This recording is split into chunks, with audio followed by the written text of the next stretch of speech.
Welcome to part 27 of our Minish Cap walkthrough. In this part, we'll begin the final library book. Finally. We'll be doing something with Goron Quest, which I'll explain more when we get there. And we'll be talking to the Elder Library finally at the end of this. And he's going to be the one who tells us where to get the item that'll let us get into the fourth dungeon finally. That this whole long, stupid quest has been to get us to. Yeah, exactly. But man, I like these, like the mask right here, kind of going back to not Majora's Mask, but you know, masks have always played an important part in every Zelda game. And, like, you know, just kind of like a little. They're just going to throw it in right there. It's kind of really like that. I agree. It's just something that just throws back. It's a little inside joke type of other Zelda games. It is really nice. Now, I think we actually have already been here and we have already mentioned that exact same thing. But you know what? That was parts ago, and you all don't remember that anymore. Exactly. I'm just glad that the librarian straight up told us who had this book. Yes, that is nice. After the second one, we both had to cheat to figure out who in the world it was. Well, I didn't have to cheat. I think pretty sure you said you had to look it up. Oh, crap, I did say that, didn't I? Dang it.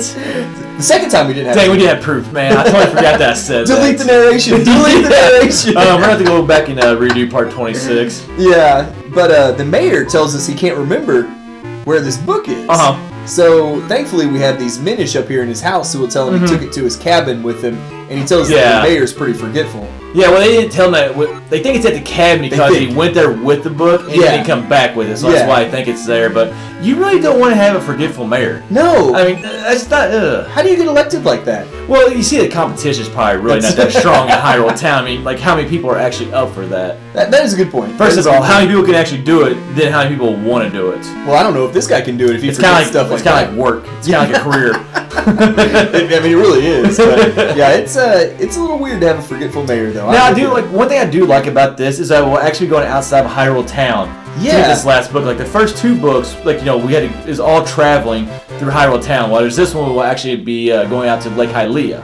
But before we do that, we're going to do what we mentioned about fusing kinstones to continue the Goron quest in a second. And that's actually a very big quest. What we'll be doing okay, actually we're doing it right here. Okay, I thought we were going to go left right there because the Goron cave is to the left right over there. But actually, this cave that we're going to right here is actually very important. We begin the fourth and last bottle, and there's 6 Gorons in this game. Yeah. And like all of them, like you'll fuse with the wall right here, which is, as you said, red. It's like it's really weird. Like you'll kind of see a spot here in a second, but like you'll do 6 of these, and they'll break down a wall basically to get the fourth and last bottle. So it is kind of important. I think getting the fourth bottle is pretty huge because, or at least in my opinion, that final boss fight is really, really tough. It really is tough.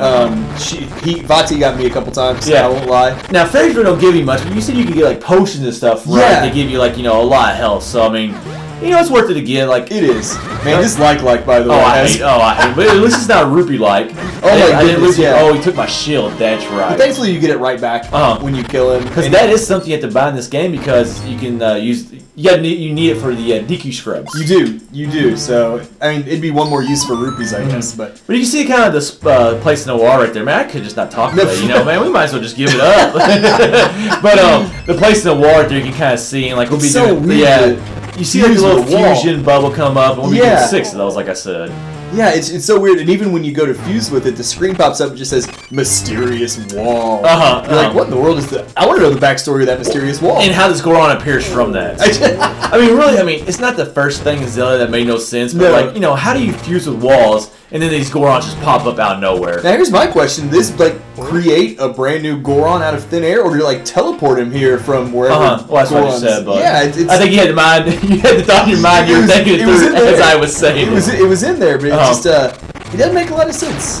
And if they created out of thin air, then man, that Goron's gonna be one. Yeah, I must got screwed when I got created out of thin air. Then I know, because I didn't become that strong. No, but it's just a weird fusion right there. It's very easy to miss though. Like I said, just look for the circle spot. I think almost all of them you have to dig behind. I think so too. And is this the first time that we actually dug into one of these caves? I'm not saying it's the first time we've done it.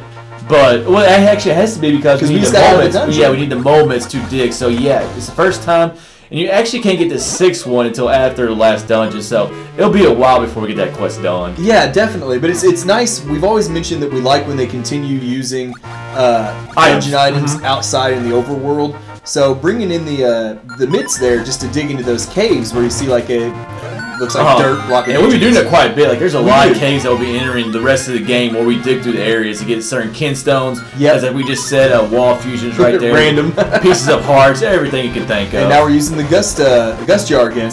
Well, yeah. This is one of its biggest uses to me. Yeah, I just love this little like image. I guess what cinematic, I guess you could call it. But like just going across the it's screen. very beautiful. Like I mean, the water's really blue. You get kind of like the forest, like kind of coming over. No enemies right there. No, it's nice and peaceful. It is, and you get like the reeds that look like corn dogs. That's actually a good point. Like, those like straight, they're not called hallways, but like those straight areas that we go through. I guess? Yeah, corridors. Yeah. Like there's always enemies in those usually. Yeah. So like that's the first one that we've had that really didn't have an enemy. Oh, it's funny. I'm pretty sure when we go back across it here, there's enemies this time.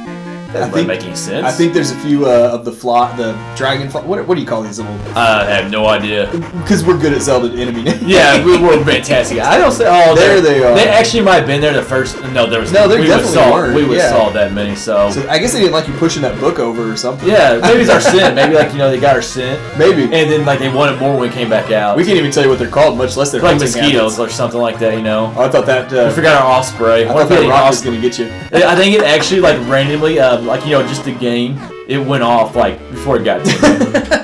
Like it disappeared before it got to me. Yeah. Now I do like that each of the 3 library books is relatively related to the person who rented it Definitely, out. Which makes sense, but it's like the cat person got the bestiary. Hyrulean bestiary, yeah. Then the scholar got the Legend of the Kokiri. He's researching Picori, sorry. Yeah, sorry, different game. Wrong game. Yeah, when you commentate as many Zelda games we have, Picori, mixed up a little. Yeah, come on. No, it's Kokiri. You said Kokiri. I just mixed them all up together.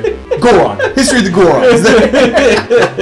But then, like, the mayor, he had the Book of Masks. Yeah, the Book of Masks, and so obviously you saw the mask on his wall, so good point. But this person just tells us we are now her new favorite person. Yep. So I think we should take her. It's kind of been building up to that the whole time, though, like that. She's going to become to like us very much. I think we should take her to the tavern for a drink when she gets off work, but that's just me. So. No comment. But this cracks me up though. She was so enthusiastic when you brought back the first book. Moving faster than that old man. She was like, I'm so excited to put this book away, and then she makes this guy's name, whose name was Sturgeon, which is random. Yeah, Sturgeon, But come and put them away for her. And there's no way that old guy moves that fast. No. I mean, like he just like throws his cane basically out of the way and just goes crazy. I know. It's like, why do you have that cane to begin with, there, buddy? Yeah.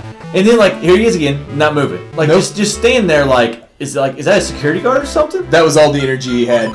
Yeah. He's done forever now. Yeah. I mean, I don't think he moves the rest of the game. No, he doesn't. That's like literally. I do find that kind of weird though. Like he's literally just standing there the whole game. Yep. You get this one part where he's just going like we saw nuts, and that's it. And then it's it the rest of the game. But now that we do finally have these books back in place, we can finally go talk to the Elder Librarian or whatever. I think that's his name. Elder Librarian, which is. A great name, I think. At the same time, like what I was just talking about, how many times did we even come back to the library in the first place? I came back here after I returned to library books. It's kind of like real life. Yeah, exactly. I returned the books the first time and never came back. Exactly. I do like how this guy though has this like huge feather there that I guess is like his staff or his. I don't know if he's. I just like how like you can see the shape of this house because it's a book. Yeah. It's just a little bit I like how you can also tell that he is living inside of a book. Yeah. I like just little details, man. Just little details. So maybe he's using that feather as a pin then, and because it looks like he's got some stuff pinned up on the wall. It does look like he's writing something. Yeah. Or it could be the book. It could also be the book. But this does crack me up too, though. He tells us, "Go stand on this clover." It's a trick. And it is totally a trick. But I'm actually, I think he sends us like to go get the flippers, which we'll actually be doing in the next part, right? Which we will use to get into the 4th dungeon. Temple. Yeah. Well. Okay. This wraps up part 27.